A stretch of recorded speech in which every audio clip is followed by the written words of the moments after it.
সাইদি রহমাতুল্লাহ আলাইহি, ঠিক কি না বলেন? ভারত তাকেও রাখেন ইঞ্জেকশন পুশ করে মেরে ফেলেছে।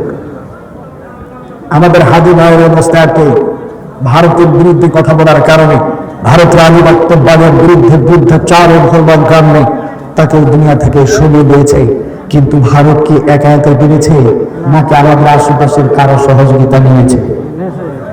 কাদের সহযোগিতা হলো এটা গোটা জাতি জানতে চায়। যদি আমাদের ভাইয়ের হত্যার বিচার যদি না হয়, আমরা আল্লাহর জমিনে আরেক বড় আগুন লাগাতে চাই, কোনো বলেন ঠিক কিনা? আমরা আমাদের জীবনের পরোয়া করি না। আমাদের হাদি ভাই বলেছে, আমি যদি শহীদ হয়ে যাই শুধু আমার হত্যার বিচারটা করব না কেন? আমরা হাদি ভাইয়ের মৃত্যু সহ্য করব, কিন্তু হাদি ভাইয়ের এই মৃত্যুর কারণে, হত্যার কারণে যে আসামিরা পার পেয়ে যাবে, এটা কিন্তু আমরা সহ্য করব না, বরদাস্ত করব না।